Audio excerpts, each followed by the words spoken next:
नमस्कार दोस्तों, YouTube के इस चैनल में अक्सर आप लोगों का स्वागत करता हूं। आपका अपना इस चैनल में साइंस की कड़ी को आगे बढ़ाते हुए आज जो है 40वीं बीपीएससी और 41वीं बीपीएससी के जो है विज्ञान के महत्वपूर्ण प्रश्नों को लाया हूं। तो चलिए इन सभी महत्वपूर्ण प्रश्नों को हम लोग जो है समझते हैं। इसके लिए वीडियो के अंत तक बने रहें, स्किप ना करें और सभी प्रश्नों को समझते हुए साइड में पेन पेपर रखें, उसे नोट भी करें ताकि आगे आगामी परीक्षा में जो आप लोग को जो है फ़ायदा मिल सके। तो चलिए पहला प्रश्न देखते हैं। पहला प्रश्न कह रहा है कि सेल्सियस स्केल पर मानव शरीर का टेम्परेचर क्या होता है। ठीक ना। तो देखिए मानव शरीर का टेम्परेचर जनरली हम लोग जो है दो पैमाने पर हम लोग जो है देखते हैं। ठीक ना। एक तो होता है सेल्सियस पैमाने, एक होता है फ़ारेनहाइट स्केल होता है। ठीक ना। तो सबसे पहले यहाँ पे आपको हम बता दें कि सेल्सियस पैमाने पर जो है लगभग 37 डिग्री सेल्सियस हम लोग का जो है नॉर्मल टेम्परेचर होता है, जबकि फ़ारेनहाइट स्केल पर जो है 98.4 डिग्री फ़ारेनहाइट होता है। ठीक ना। ये दो चीज़ होता है। तो ये सेल्सियस पैमाने पे होता है और ये फ़ारेनहाइट पैमाने पर। तो आपसे पूछ रहा है कि सेल्सियस पैमाने पे कितना होता है। तो देखिए अप्रॉक्स में आपको दिया है 36.9 डिग्री। यही आपका राइट आंसर है। ठीक ना। अब रहा बात कि सेल्सियस को जो है फ़ारेनहाइट में कैसे हम लोग चेंज करेंगे। तो देखिए उसके लिए एक फार्मूला है, आपको हम पिछले वीडियो में आप जाके देखिएगा, मेरा साइंस का जो करी है उसमें हम इसको बहुत बेहतर ढंग से समझाएं कि तापमान मापने के जो है 4 स्केल होते हैं। एक रोमर होता है, एक सेल्सियस होता है, एक फ़ारेनहाइट होता है, एक केल्विन होता है, और सभी को एक दूसरे के साथ कैसे कन्वर्ट करना है ये सब के बारे में हम समझाएं। तो आप पिछला वीडियो देखिए, उसमें कहीं ना कहीं हम बताए हुए हैं। ठीक ना। अभी हम फिलहाल दो चीज़ में बता रहे हैं कि जब सेल्सियस दिया रहे तो उसको फ़ारेनहाइट में कैसे कन्वर्ट करें वो बताते हैं। तो देखिए सेल्सियस में क्या होता है कि इसका जो निचला जो न्यूनतम बिंदु होता है 0 डिग्री सेल्सियस होता है और हाईएस्ट जो होता है कितना होता है 100 डिग्री सेल्सियस होता है। जबकि फ़ारेनहाइट में क्या होता है, नीचे जो होता है 32 डिग्री फ़ारेनहाइट होता है, जबकि ऊपर जो होता है 212 होता है। ठीक ना। फ़ारेनहाइट होता है। तो बस यही आपको याद रखना है कि डिग्री सेल्सियस में न्यूनतम 0, तो फ़ारेनहाइट में 32, इसका मैक्सिमम 100, तो इसका कितना 212। ठीक ना। तब ये जान गए तो अब इसको आसानी से आप बना सकते हैं। देखिए हम बता रहे हैं, सी में से एक सेल्सियस का लोअर लिमिट को घटा दीजिए, फिर दोनों को डिफरेंस कर दीजिए। 100 में 0 कीजिएगा तो क्या हो जाएगा 100 हो जाएगा। फिर फ़ारेनहाइट का सिंबल ले लीजिए, इसका लोअर पहले घटा लीजिए और उसके बाद दोनों लोअर और अपर को दोनों घटा दीजिए। 212 और 32 को घटाइएगा तो 180 हो जाएगा। तो यही आपका फार्मूला हो जाता है। तो इसको भी अगर सॉल्व कर लीजिएगा तो ये 5 हो जाएगा, ये 9 हो जाएगा। हम काट दिए तो ये हो जाएगा C/5 बराबर F-32 अब बटे कितना हो जाएगा 9 हो जाएगा। तो यही फार्मूला है। आपको कोई भी चीज़ रही आप इसे आसानी से कन्वर्ट कर सकते हैं। तो चलिए आगे हम लोग चलते हैं। तो इसका राइट आंसर क्लियर हो गया, क्या होगा 36.9। अगर यही आपको फ़ारेनहाइट में बोलता है तब कितना होता है 98.4 F होता है, डिग्री नहीं F होता है। ठीक ना। चलिए आगे हम लोग चलते हैं। 87 नंबर में सौर मंडल का जो है सबसे बड़ा ग्रह कौन था। सौर मंडल का सबसे बड़ा ग्रह कौन है, बृहस्पति है। इसी को जो है ग्रहों का देवता कहते हैं। इसी को हम क्या बोलते हैं, ग्रहों का देवता भी बोलते हैं और इसे ही येलो प्लैनेट बोलते हैं। क्या बोलते हैं, येलो प्लैनेट बोलते हैं। क्लियर। और इसी का उपग्रह जो है पूरे सौर मंडल में सबसे बड़ा है, जिसे हम लोग गैनीमेड के नाम से जानते हैं, गैनीमेड के नाम से जानते हैं। ठीक ना। पृथ्वी आकार के अनुसार जो है 5वां ग्रह है सौर मंडल का। चलिए आगे हम लोग चलते हैं। करा कि हवा में जिस गैस की प्रचुर मात्रा सबसे अधिक पाई जाती है वह कौन है। तो आपको भली भांति जान रहेगा 78% जो है नाइट्रोजन पाया जाता है, जबकि ऑक्सीजन जो है लगभग 21% के आसपास पाया जाता है। तो सबसे ज़्यादा पाए जाने वाला गैस क्या है, मेरा नाइट्रोजन है। ठीक ना। और कार्बन डाइऑक्साइड जो है 0.03% पाया जाता है। ठीक। चलिए आगे हम लोग चलते हैं। करा कि स्त्रियों की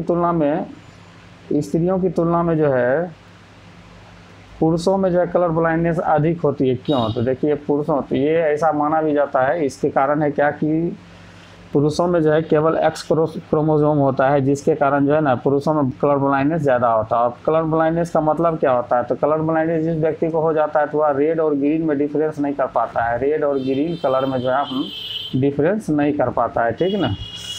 तो और ये जो है आपका जेनेटिक रोग होते हैं। क्या होते हैं, जेनेटिक रोग होता है। देखिए इसमें 3 चीज़ याद रखना है। बलदानता में कौन कौन से कलर पहचान की जा सकती है, तो रेड और ग्रीन का तो कैसी रोग है, जेनेटिक रोग है। और ये पुरुष में क्यों होता है, तो क्योंकि पुरुष में केवल X क्रोमोसोम होते हैं, इसीलिए जो ये पुरुष ज़्यादा पीड़ित होते हैं। ठीक ना।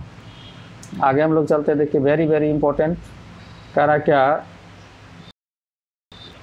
कि पृथ्वी पर, तो पृथ्वी तो जान रहे कि गोल है नारंगी के समान, तो मरुभूमि होने की संभावना कहाँ पे, डेजर्ट होने की संभावना अधिक होती है। तो देखिए इसको जब 0 डिग्री सेल्सियस आप डिवाइड कर देते हैं ये अक्षांश है, तो यहाँ पे जो 70 डिग्री सेल्सियस 70 डिग्री होती है, यहाँ भी जो 70 डिग्री होती है, तो 70 डिग्री नॉर्थ और 70 डिग्री साउथ, ये दोनों पर जो है मरुस्थल होने की ज़्यादा संभावना होती है। इसका कारण होता है समुद्री हवाएं, ठीक ना।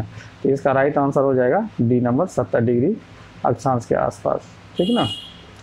आगे हम लोग चलते हैं 91 में, कह रहा कि पृथ्वी के सतह से ओजोन परत की ऊंचाई होती है। तो देखिए पृथ्वी के सतह से इसका कोई एग्जैक्टनेस नहीं होती है, कहीं आप पढ़िएगा तो 45 देगा, कहीं 60 भी दे देता है, मगर नियर अबाउट आप जब चलते हैं तो इसका जो है 40 से 50 एवरेज होता है, ठीक ना। 40 से 50 किलोमीटर के बीच जो है ओजोन परत पाया जाता है। और यह किस में पाया जाता है, तो ओजोन परत जो है समताप मंडल में पाया जाता है। किस में पाया जाता है, समताप मंडल में सबसे ज़्यादा ओजोन गैस पाई जाती है, ठीक ना। आपको तो पता ही है कि मंडल कैसे होता है। तो जैसे मान लेते हैं कि ये पृथ्वी है, तो इसके ऐसे लेयर बना हुआ है, ठीक ना, इस तरह से लेयर बना हुआ है। तो सबसे नीचे जो है इसको हम लोग क्षोभ मंडल बोलते हैं। क्या बोलते हैं, क्षोभ मंडल। इसको हम लोग क्या बोलते हैं, समताप। दूसरा जो होता है समताप मंडल होता है, ठीक ना। तीसरा जो होता है समताप हो गया, इसको हम लोग मध्य मंडल भी बोलते हैं, या कभी कभी कोई इसे आयन मंडल भी बोलता है, ठीक ना। और ऊपर जो जाते हैं हम लोग बहिर्मंडल बोलते हैं, इसे क्या बोलते हैं, बहिर्मंडल। सबसे बाहर का मंडल है बहिर्मंडल। तो यही 4 है। सबसे निचले मंडल को क्षोभ मंडल बोलते हैं, इसी में जो आंधी तूफान वर्षा सब चीज़ आती है। समताप मंडल जो है इसमें ओजोन गैस की मात्रा सबसे ज़्यादा होती है, ठीक। और ये जो वायुमंडल मतलब वायुयान के उड़ान के लिए समताप मंडल जो है आदर्श मंडल माना जाता है, ठीक ना। और आयन मंडल होता है कि इसमें जो है क्या कहते हैं, उपग्रह का जो है ना स्थापन किया जाता है, और इसी से जो है रेडियो मतलब आयनिक मतलब ये कहा जाए कि इसमें जो उपग्रह को स्थापित किया जाता है, तो इसी से हम लोग का जो है टीवी चैनल, रेडियो या मोबाइल वोबाइल का सभी जो है रेंज काम करती है, ठीक ना। और बहिर्मंडल जो हो गया ये सबसे पृथ्वी का सबसे बाहरी मंडल हो गया, और इसमें सबसे ज़्यादा जो है हाइड्रोजन गैस पाई जाती है। बहिर्मंडल में कौन सी गैस पाई जाती है, हाइड्रोजन गैस पाई जाती है। तो इसका राइट आंसर आपका हो जाएगा 40 से 50। आगे हम लोग चलते हैं, थोड़ा इसका देखिए, फिर हम क्वेश्चन को पढ़ के सुना देते हैं।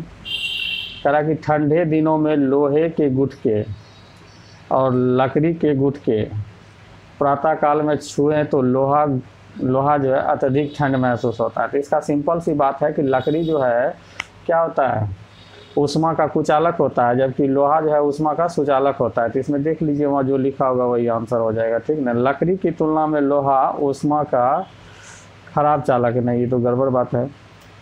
लकड़ी की तुलना में लोहा ऊष्मा का अच्छा चालक, यही बात सही है, ठीक ना, कि लोहा जो है ऊष्मा का बेहतर कंडक्टर है, इसीलिए जो है वह ज़्यादा ठंड लगती है, ठीक ना, छूने पे। तो इसका आंसर हो जाएगा आपका बी नंबर।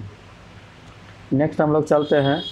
कह रहा क्या कि किसी परमाणु के नाभिक का आइसोटोप, आइसोटोप कहते क्या है, किसी परमाणु नाभिक का आइसोटोप वह नाभिक है जिसमें, तो आइसोटोप मतलब होता है समस्थानिक, क्लियर। और समस्थानिक का सिंपल सी मतलब है तो उसमें जो है परमाणु संख्या समान होगा, परमाणु संख्या क्या होगा, समान होगा, लेकिन परमाणु द्रव्यमान संख्या जो है वह डिफरेंस होगा, क्लियर। तो उसे ही हम लोग क्या बोलते हैं, आइसोटोप्स बोलते हैं। तो अब देखिए परमाणु संख्या समान होने का मतलब क्या, प्रोटॉन की संख्या समान होगी, न्यूट्रॉन की संख्या क्या होगी, भिन्न भिन्न होगी, ठीक ना, यही हुआ। तो अब देखिए कहाँ लिखा हुआ, प्रोटॉन की संख्या वही होता है परंतु न्यूट्रॉन की संख्या अलग अलग होती है। तो इसको हम एग्जाम्पल में आपको समझाते हैं कैसे ये आंसर होगा। जैसे कार्बन का 2 आइसोटोप हम लोग लेते हैं, ठीक ना, मतलब 6C12, एगो लेते हैं हम लोग 6C40। तो ये दोनों को जब घटाते हैं तो न्यूट्रॉन की संख्या देता है। तो देखिए 12 में 6 घटाइएगा 6 आएगा, इसको जब घटाइएगा तो कितना आएगा, ये दोनों घटाइएगा तो 8 आएगा। तो देखिए ये जो है परमाणु संख्या है, परमाणु संख्या को ही हम लोग क्या बोलते हैं, प्रोटॉन की संख्या बोलते हैं। क्या बोलते हैं, प्रोटॉन की संख्या। ये भी प्रोटॉन, तो प्रोटॉन मेरा दोनों समान है, लेकिन ये जो मेरा क्या है, न्यूट्रॉन है। देखिए न्यूट्रॉन मेरा क्या है, भिन्न भिन्न है। तो कहने का मतलब प्रोटॉन की संख्या समान होगी लेकिन न्यूट्रॉनों की संख्या भिन्न भिन्न होगी। तो यही मेरा क्या कहलाएगा, आइसोटोप्स कहलाएगा, ठीक ना। चलिए आगे हम लोग चलते हैं। 94 में वेरी इंपॉर्टेंट करा, मच्छर भगाने वाली दवा में सक्रिय क्या होता है, तो आप कछुआ जलाओ, मच्छर भगाओ या जितने भी घर में यूज करते हैं देखिएगा उस पर एलिथ्रीन लिखा रहता है। देखिए ये एलिथ्रीन लिख दिया, थ्रीन होता है, थ्रीन, ठीक ना, एलिथ्रीन रहता है, ठीक ना, यही रहता है। तो इसका राइट आंसर आपका ए हो जाएगा। ठीक, आगे हम लोग चलते हैं 95 में करा कि भारी पानी वह पानी होता है। तो भारी पानी होता है क्या, D2O को हम लोग भारी पानी कहते हैं, ड्यूटेरियम ऑक्साइड को, ड्यूटेरियम ऑक्साइड को हम लोग क्या बोलते हैं, भारी पानी बोलते हैं। इसमें क्या होता है कि जो हम लोग का जनरल H2O होता है, इसमें हाइड्रोजन हट जाता है और इसके स्थान पे D आ जाता है, ड्यूटेरियम आ जाता है, मतलब समस्थानिक क्या होते हैं, चेंज हो जाते हैं, ठीक ना। तो देखिए इसका राइट आंसर हो जाएगा जिसमें हाइड्रोजन के स्थान पर आइसोटोप ले लेता है, ठीक ना। तो यही राइट आंसर है कि हाइड्रोजन का स्थान पर जो ड्यूटेरियम आइसोटोप उसका क्या लेता है, स्थान ले लेता है। तो इसे ही हम लोग क्या करते हैं, भारी पानी कहते हैं। तो इसका राइट आंसर जो होगा आपका C नंबर होगा। और आपको पता होगा कि हाइड्रोजन के कितने समस्थानिक होते हैं, 3 समस्थानिक होते हैं, ठीक ना। एक होता है प्रोटियम P, एक होता है ड्यूटेरियम, एक होता है ट्रिटियम, ठीक ना, PDT होता है। हाइड्रोजन के 3 समस्थानिक होते हैं, ठीक ना। तो उसमें से एक ड्यूटेरियम जो है वह H2O में से H को हटा के D स्थान ले लेता है, तो यही भारी पानी कहलाता है, ठीक ना। और इसका खोज जो किया था यूरे एवं वार्सवन किया था, इसका खोज जो किया था यूरे एवं वार्सवन किया था, ठीक ना। और कब किया था, तो 1932 ईस्वी में हुआ था, ठीक। और चलिए तो इसमें इतना ही। अब आगे हम लोग चलते हैं। करा 96 में क्या, तो परमाणु नाभिक के अवयव होते हैं। तो पिछले वीडियो में भी हम समझाए कि परमाणु के नाभिक में जो होते हैं P+N होते हैं। आप इसी तरह से देखिए कि क्वेश्चन किस तरह से रिपीट कर रहा है, ठीक ना। तो P+N होते हैं, तो इसका राइट आंसर हो गया C। 97 में कह रहा है कि 20 वर्ष की आयु में मानव शरीर में हड्डियों की संख्या लगभग, तो 20 वर्ष की आयु में लगभग शरीर का जो है सभी हड्डी विकसित हो जाती है। तो उसमें अगर टोटल काउंट किया जाए तो 206 होता है, मगर लगभग में पूछ रहा है इसलिए 200 आंसर होगी, ठीक ना। जबकि नवजात बच्चा में पूछेगा, जो तुरंत जन्म लेता है नवजात शिशु में, तो नवजात शिशु में जो होते हैं हड्डियों की संख्या आपका 300 होता है, ठीक ना। आगे देखिए कह रहा है क्या, आगे कह रहा है कि HIV द्वारा होने वाला रोग, HIV द्वारा होने वाला रोग जो है एड्स होते हैं, AIDS, एड्स, ठीक ना। इसका फुल फॉर्म होता है एक्वायर्ड इम्यूनो डिफिशियंसी सिंड्रोम होता है, ठीक ना। आप इसे नोट कर ले, एक्वायर्ड इम्यूनो डिफिशियंसी सिंड्रोम होता है, ठीक ना। और ये एड्स का जो है सबसे पहला लक्षण जो देखने के लिए मिला था वह USA में 1981 ईस्वी में देखने के लिए मिला था, ठीक ना। चलिए आगे हम लोग चलते हैं। 99 very very very very important कह रहा, 100 वाट की बिजली बल्ब 10 घंटे तक जले तो बिजली की खर्च क्या होगा। तो इसके लिए पहले एक फार्मूला याद कर लीजिए। एक फार्मूला 10th का है, E बराबर PT होता है, P गुना T होता है, जहाँ P जो होता है शक्ति होती है, P को हम लोग क्या बोलते हैं, पावर, शक्ति बोलते हैं। और ये जो होता है किलोवाट में होता है, KW में होता है, ठीक ना। और T जो होता है आपका टाइम होता है, और ये जो होता है आवर में होता है, किस में होता है, आवर में, मतलब घंटा में होता है, ठीक ना। तो चलिए E बराबर PT। तो अब यहाँ पर देखिए P, तो यहाँ 100 वाट को लाइएगा, तो 100 वाट में है तो इसको किलोवाट में बदलने के लिए 1000 से हम लोग चेंज कर देंगे, तो किलोवाट में आ गया। गुना ये 10 घंटा ऑलरेडी है, तो इसको चेंज नहीं करना, 10 ही रहने देंगे। तब देखिए 0000 एक इधर से काट दीजिएगा, सब का सब कट गया, तो 1 kWh हो गया, ठीक ना। तो देखिए यही 1 kWh को 1 यूनिट बोलते हैं, तो यही राइट आंसर क्या होगा, B होगा, ठीक ना। चलिए आगे हम लोग चलते हैं।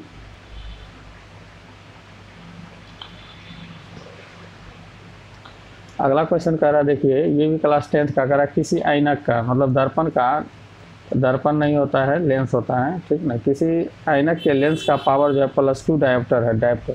तो यहाँ पर हम 2-3 बात पहले जिक्र कर दें कि डायोप्टर क्या होता है। तो लेंस की क्षमता का जो मापन किया जाता है, लेंस की क्षमता वो डायोप्टर में किया जाता है। किस में किया जाता है, डायोप्टर में किया जाता है। और डायोप्टर को किस में मापा जाता है, मीटर में मापा जाता है, ठीक ना।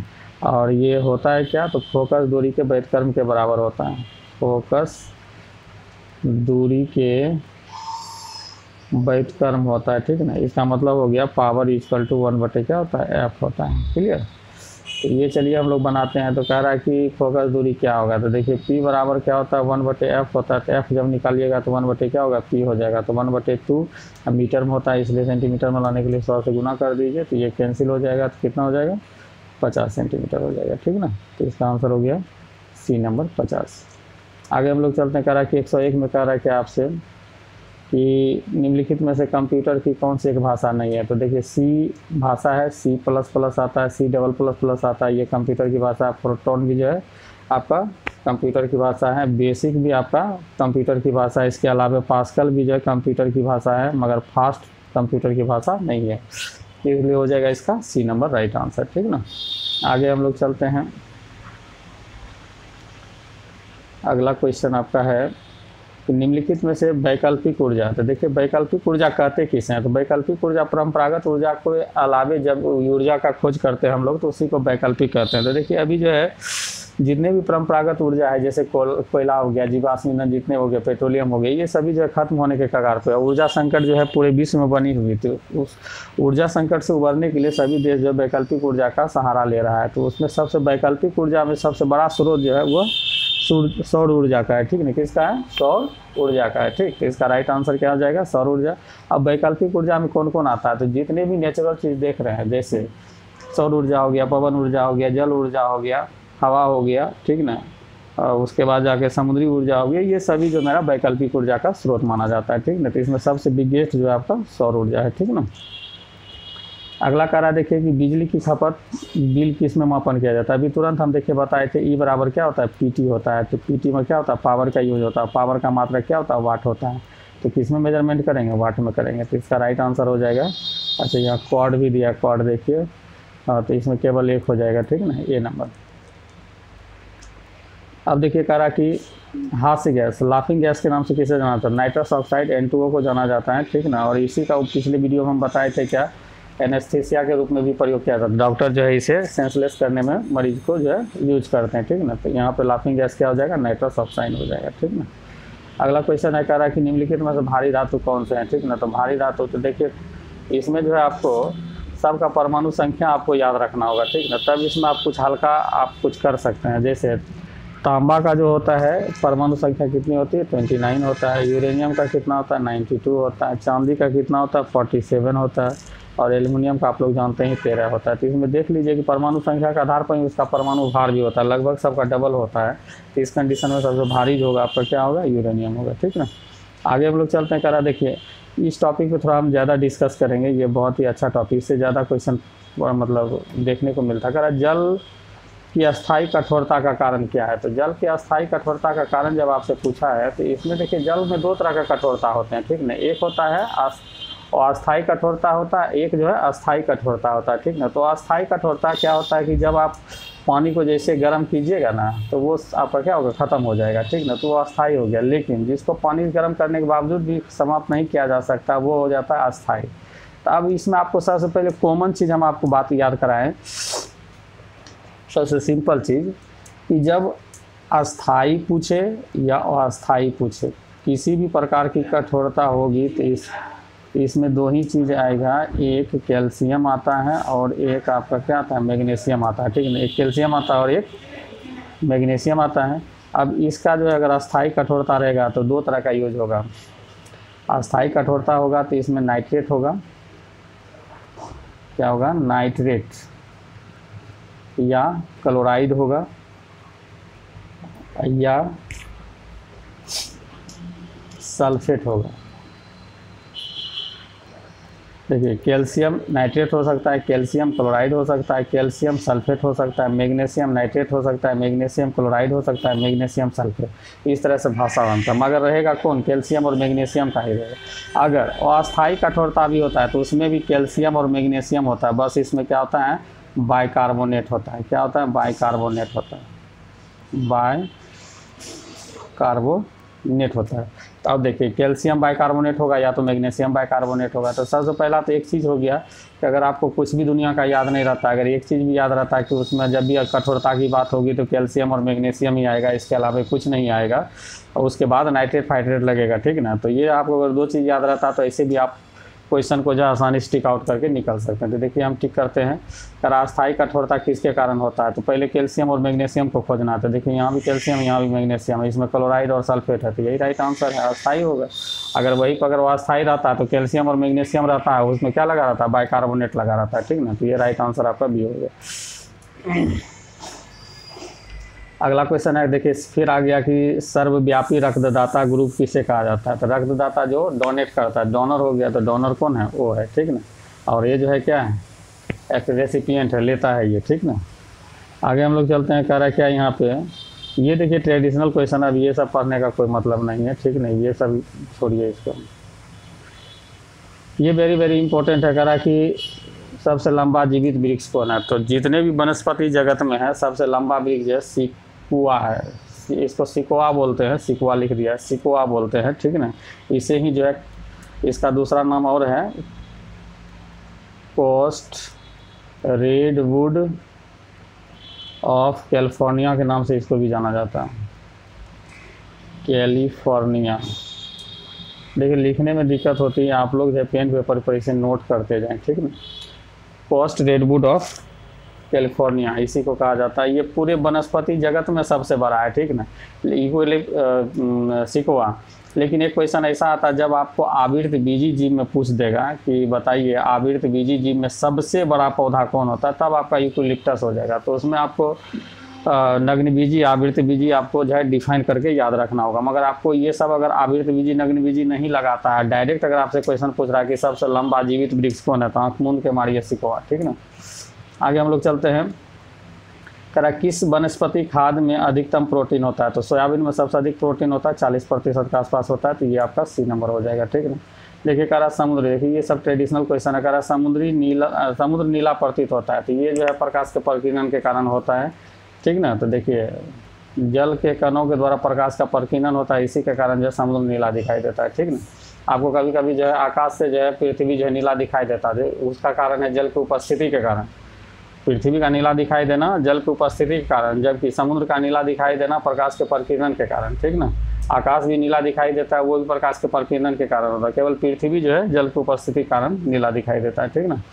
आगे हम लोग चलते हैं, करा तेज हवा वाली रात में ओस नहीं बनती। तो देखिए वाष्पीकरण की दर जो है घट जाती है। जिस दिन जो है तेज हवा चलती है, मौसम साफ रहता है, तो उस समय जो है क्या होता है, वाष्पीकरण की दर जो है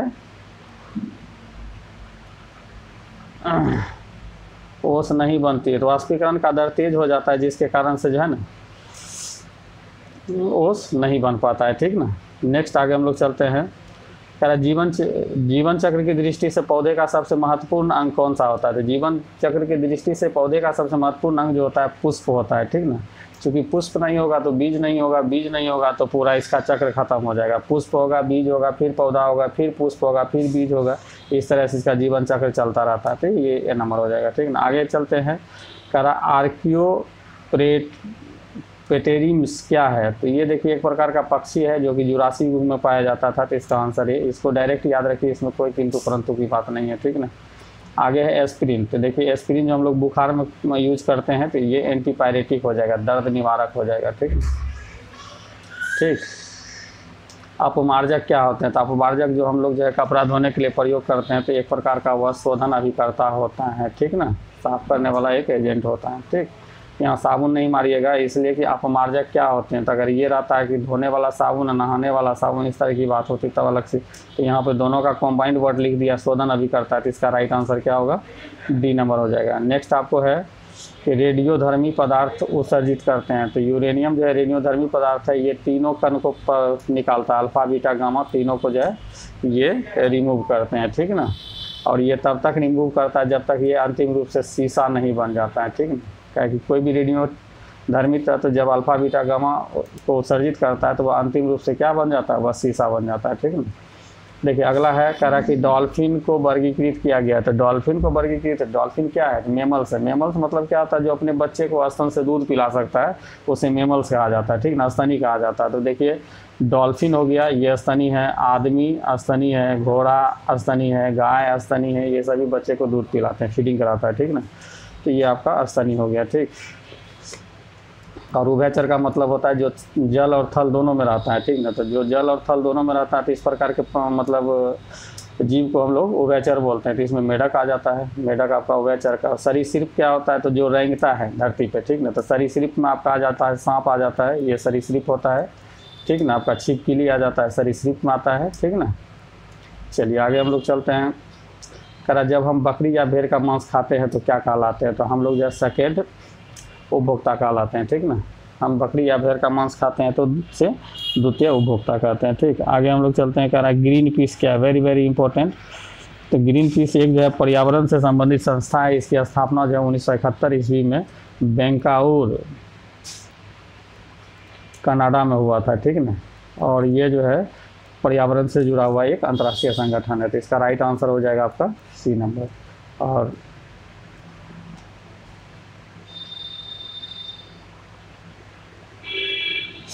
ये लास्ट क्वेश्चन है, देखिए कह रहा कि नाशक क्या है। तो देखिए जिस तरह से अभी अग्नि का परीक्षण किया जा रहा है, ब्रह्मोस का किया जा रहा है, इसी टाइप का एक ये भी था।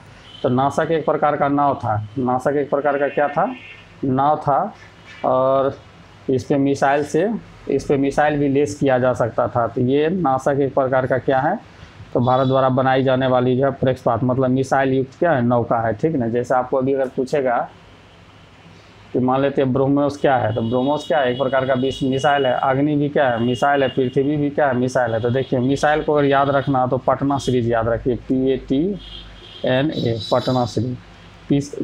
पृथ्वी, ए से अग्नि, T से त्रिशूल, N से नाग। ठीक ना, तो इस तरह से इसको याद रखिए। तो पटना सीरीज में लगभग सब आपका, एक और आता है उसको देख लीजिएगा फिर से। तो ये सभी जो है मिसाइल होते हैं। ठीक ना, अभी एक रिसेंट में जो है भारत सरकार द्वारा जो है लॉन्च किया गया है पिनाका। पिनाका क्या है, तो पिनाका एक प्रकार का क्या है, रॉकेट लॉन्चर है। ठीक ना, ये तो इसको भी याद रख सकते हैं। तो उसी तरह उस समय जो है नासक खोज किया गया था, मतलब नासक का जो है डेवलपमेंट किया जा रहा था। तो वो जो है मतलब मिसाइल युक्त एक प्रकार का क्या था, नौका था। ठीक है, तो चलिए आज के वीडियो में इतना ही रखते हैं। आज 40वीं BPSC और 41वीं BPSC दोनों को जो है, दोनों का साइंस क्वेश्चन को मैंने सॉल्व किया है। अब आगे जो आपका लिस्ट मतलब नेक्स्ट बचा हुआ आपका वो बच गया 39 और 38, और 2 CDPO का पेपर बच गया है। तो 2 वीडियो में मोटा मोटी जो है ये आपका साइंस ख़त्म होने जा रहा है। तो आप लोग जो है इसको रिवीजन करें, आपको ज़्यादातर क्वेश्चन इसी के इर्द गिर्द जो है आपको देखने को मिलेगा। ठीक ना, तो इस पर आप बने रहें और इसको रिवीजन करते रहें। तब तक के लिए जय हिंद, जय भारत।